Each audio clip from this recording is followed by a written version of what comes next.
And we will be ready to present these documents in detail, describes each of the points of the peace formula. Next, you mentioned the victory plan of President Zelensky. Yes, it's a very important, very concrete document. What is necessary to do, first of all, for our partners and allies, to make the position of Ukraine strong for any potential future negotiations. It's a very important. Ukraine is a victim of aggressions. We are fighting practically 3 years against the country who is more than us, who have the more people, more weapons, and this is nuclear states. Ukraine refused from the nuclear weapons, as you remember, from the very beginning of our independence, received the not working Budapest memorandum guarantees, in which still we have the signature of the United States, of the Russia, of the China, of the France, and many other countries.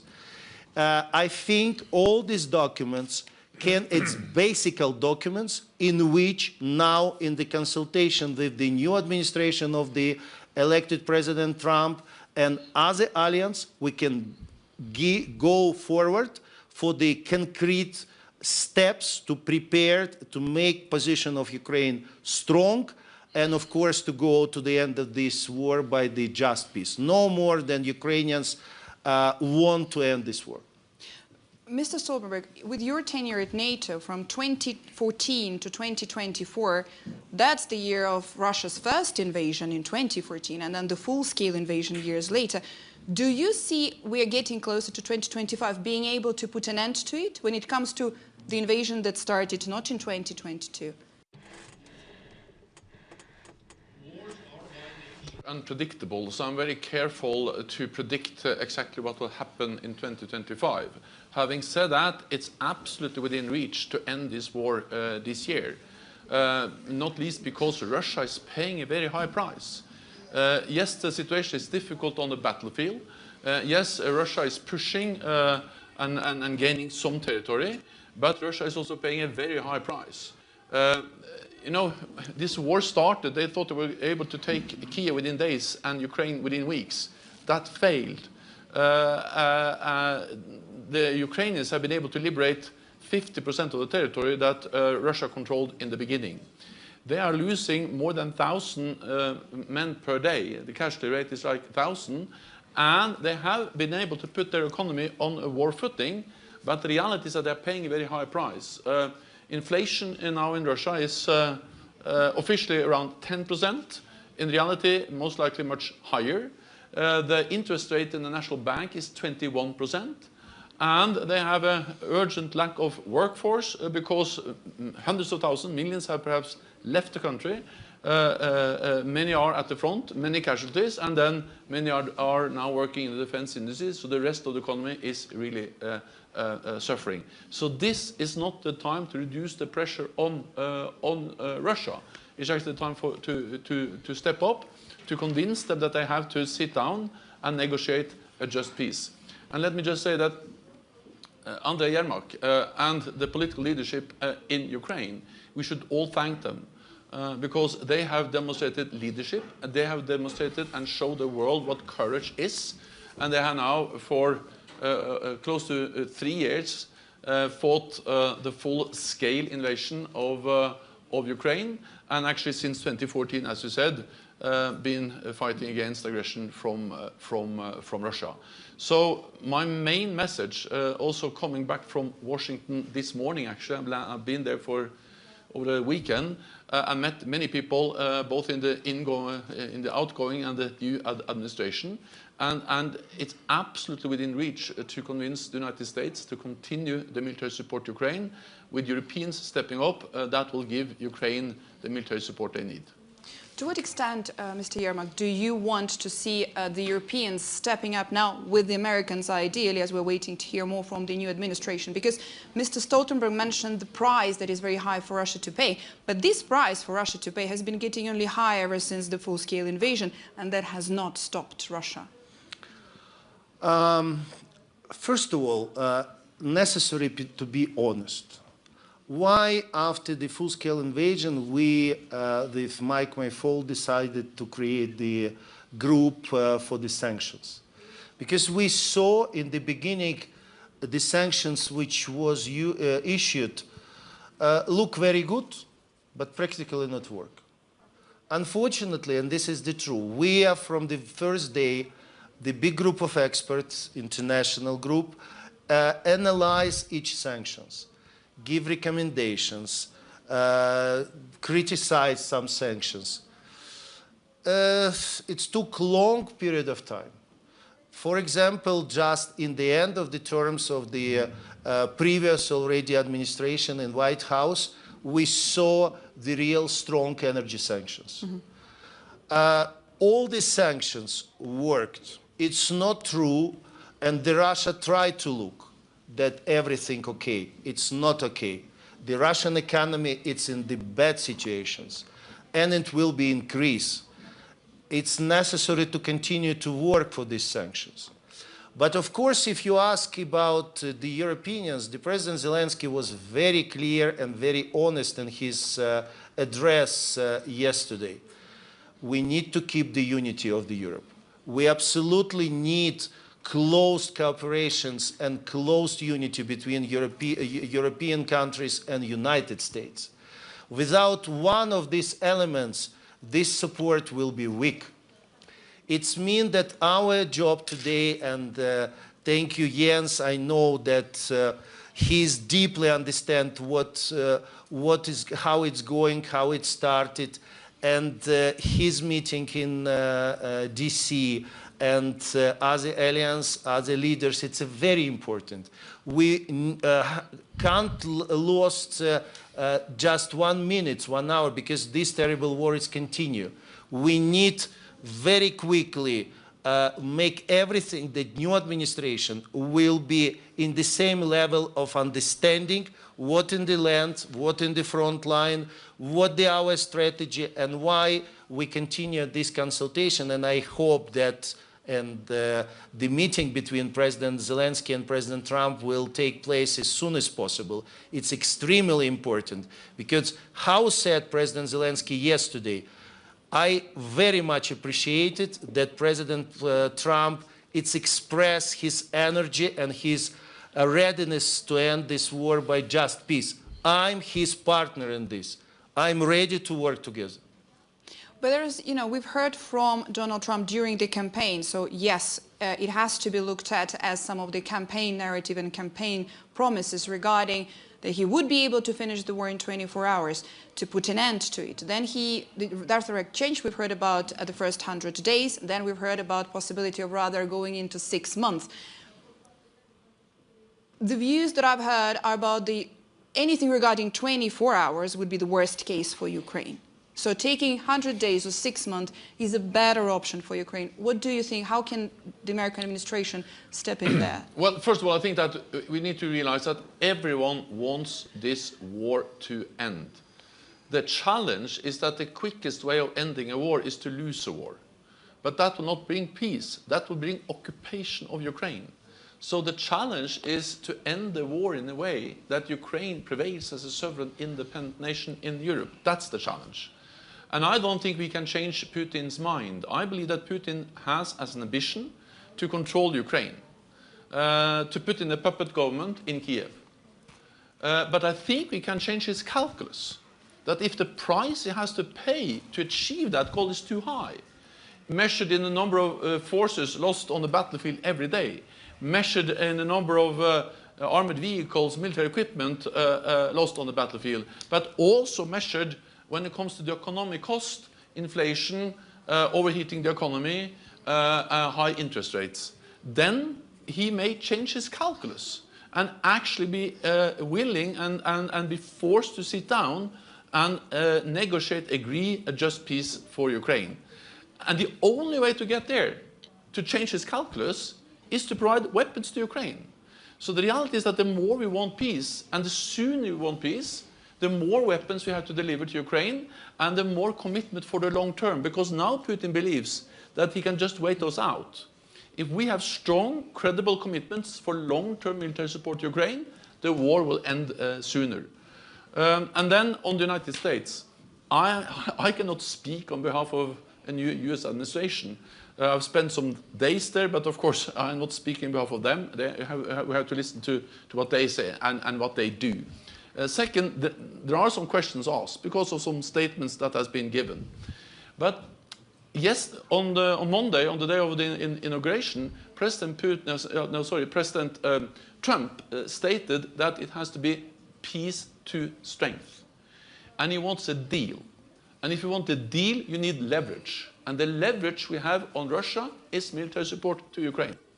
So if you take the idea of peace to strength, if you take the idea of a negotiated deal, then the only negotiating power is the brave soldiers of Ukraine and the weapons we are providing them with.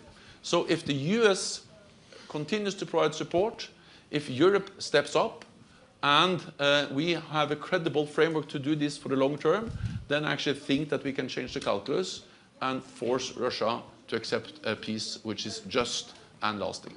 Do you think we can force Russia to accept that rather than forcing Ukraine to accept something less favorable for Ukraine? Can you repeat, please?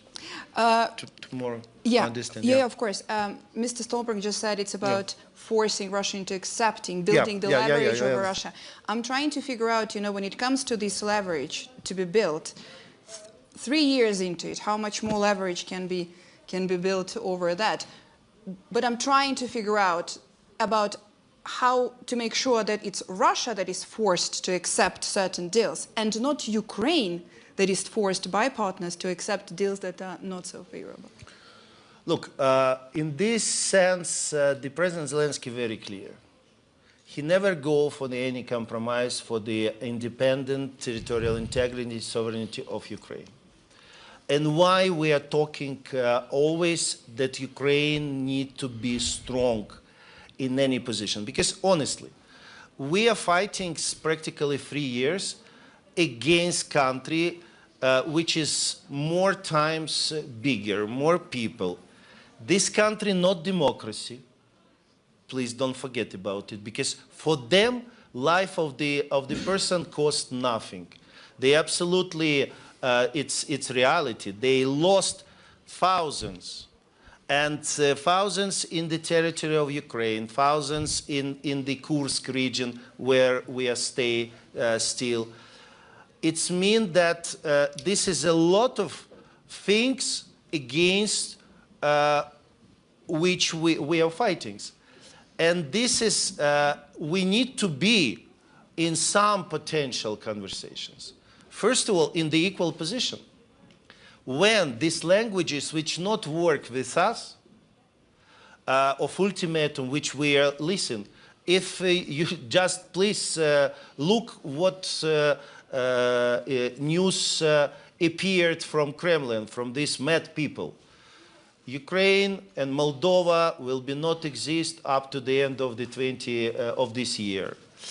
Russia ready to go, but just with some ultimatum.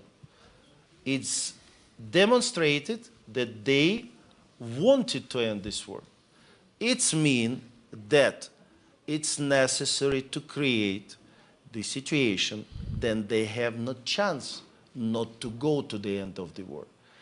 And this is what it's necessary to do now. It's necessary to not lose this unity of the world. I'm especially mentioned that we made the great job during the last years. 100 countries, it's now united and supported the just peace, the logical plan which based of the international law and the chapter of United Nations. And this is necessary not to lose and to make really realistic, successful plan of the steps, then Russia have no chances to not accept it. Ukraine, in the end, I'd like to add that, look, Ukraine not ask anything more than described by international law and the treaties which all the country respect, just for 1%. And we can explain the arguments everything which explained in the peace formula, in the victory plan, it's 100% based on the international law. And please tell me, in what base they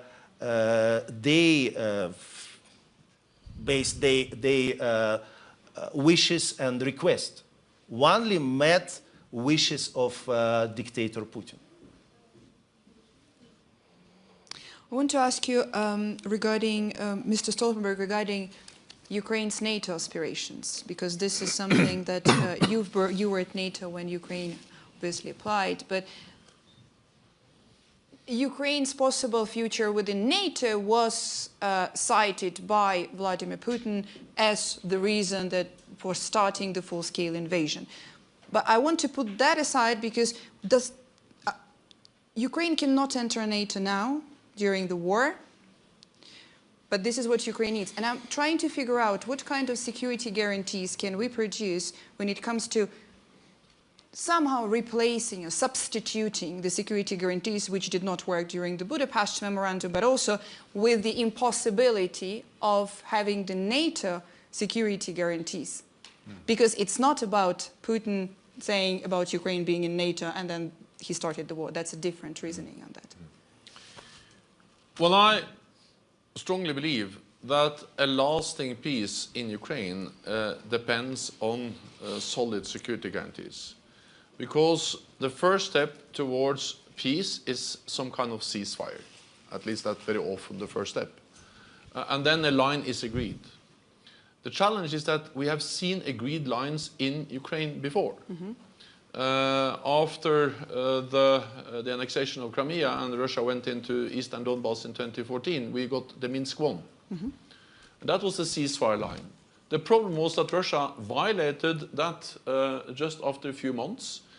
We had the big battles also around the Balcheve, and they pushed the line further east, and then we negotiated, or not we, but also the countries involved, negotiated Minsk II in 2015. And then that lasted for 7 years. And after 7 years, we had a full-fledged invasion, so violating Minsk II. So if we now agree a new line, we cannot have Minsk III. It has to be something which is credible. And even if that line is not the international recognized border, of course we don't have to recognize the occupied territory as Russian. But it had happened before that you have ceasefire lines where you just temporarily accept that the other side controls something because it has been a war and because there's a ceasefire line. So the requirements number one is the line. But the requirement number two, which I think is actually even as important, or perhaps even more important, is to guarantee that it stops there. And then, of course, we need, I say sometimes we need something better than Budapest, but perhaps it will not be Bucharest, meaning that in Bucharest, NATO promised NATO membership. In Budapest, we had the Budapest Memorandum that was only on paper and didn't prove credible at all. I believe that the strongest and the best security guarantee is Article 5, meaning NATO membership. It has worked. It can work again. And of course, it's for NATO to decide how far Article 5 apply. We had West Germany as a NATO ally without East Germany. We had France as a member of NATO without Algiers, and Algiers was then a province in France. Something similar is that the United States has security guarantees to Japan without the Kurils, which is the island chain north of Japan, which is occupied by Russia. So if we want, it's about political will, we can extend Article 5 as far as we want, without invoking Article 5 because Crimea is occupied by Russia. So I have been pushing for this because some years ago I thought it was possible to find something for Ukraine in between membership or not membership, but that space in between. Just like candidate status for. So this candidate status, this idea that transition. Yeah, transition. It was easier before, but this space in between Russia and NATO is a much more dangerous space now than before. So therefore, I have actually. I started in Bucharest as a Prime Minister of Norway. I was skeptical. I was on the German camp in a way. But now I realize that the space for this in-between is so narrow, so dangerous. So I strongly believe that one way of ending this war in a credible way, which is not Minsk III, is actually to give strong and credible security guarantees, and then the cleanest and the best way is NATO membership.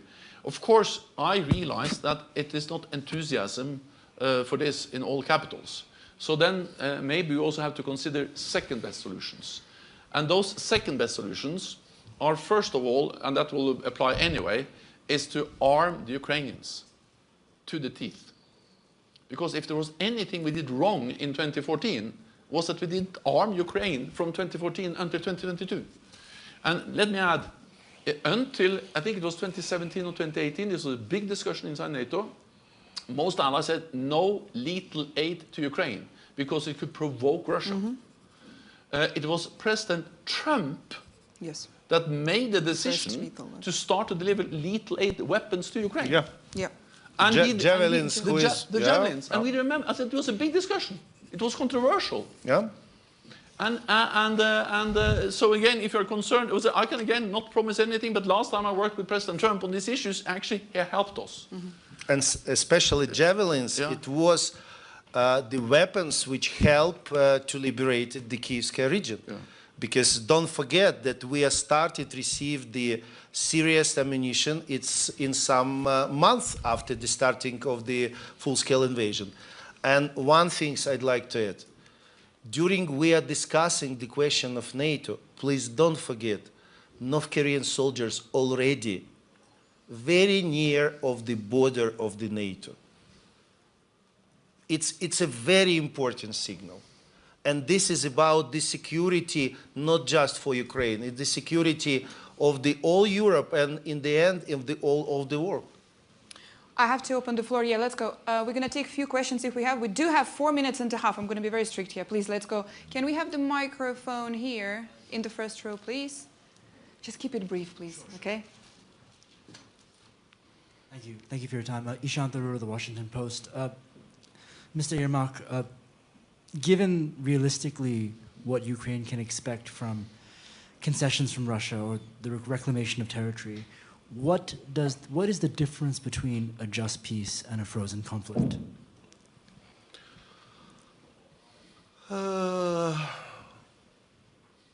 Just peace, it's the peace which have the security guarantees.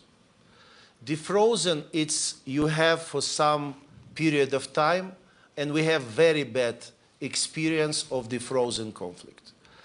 And I'm absolutely sure, and thank you, Jens, that you have mentioned this, the President Zelensky never going for any solutions which will be looks like the Minsk 3, Minsk 4, because honestly, I'm the person who personally was participated and represents in Normandy. I'm not sure what was the logic of the people who signed Minsk. And they maybe don't have the goal. I not mean our partners who is really want to help. I mean two parts. What they think, because in these documents, if you attentively, I know each phrase in this very bad in the legal sense documents. Zero about Crimea, a lot of very controversial things, representative of the territory, appearance of some signatures in that moment, not LNR, DNR, this separatist republic, but already appears these two guys. A lot of questions. We're going to take one question here, please. I'm Peter Wolodarski from Dagens Nyheter, Sweden. Mr. Yermak, you mentioned Budapest and the security guarantees that you were given, and nuclear weapons were given away from Ukraine. So first, your reflection, was that a mistake by Ukraine to give away the nuclear weapons? And if you don't get a NATO membership or credible security guarantees, are you ruling out trying to get hold of nuclear weapons once again? Thank you very much. And I want to ask you that question to briefly just, Was that a mistake to give up on? I was very shortly. If we will, if in this moment we have nuclear weapons, this war never happened.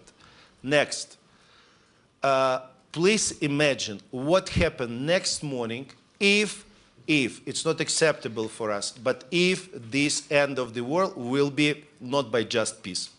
Believe me, all the smart people in this world will recognize that only nuclear weapons work as a guarantee. Because again, it's aggressions of nuclear states against not nuclear states. Plus, you absolutely, yes, it's not work. But I'm sorry, these documents, it's not, nobody not declare officially. I go out from Budapest. It exists. We don't like it, but it exists. Of course, juridical sense, what the people sign, but it exists. What about political images and political responsibility? Very briefly, I really have few seconds. Do you think it was a mistake for Ukraine to give up on nuclear weapons? I think we have to prove that it was not a mistake, because Andrei is absolutely right, and that is that if Ukraine loses this war and a nuclear power, Russia, is able to take control over Ukraine, then the lesson is that you need nuclear weapons to defend yourself. And it's wrong to give up nuclear weapons. So that just adds to the importance of us taking the responsibility to provide them with the weapons they need to defend themselves against a nuclear aggression. Jens Stoltenberg, Andrei, Yermak, thank you very much. Wish we had more time. Trust me, I have so many questions left on my side too. I'm sorry. Thank you very much. Thanks to the speakers for being here. Thank you. Thank you.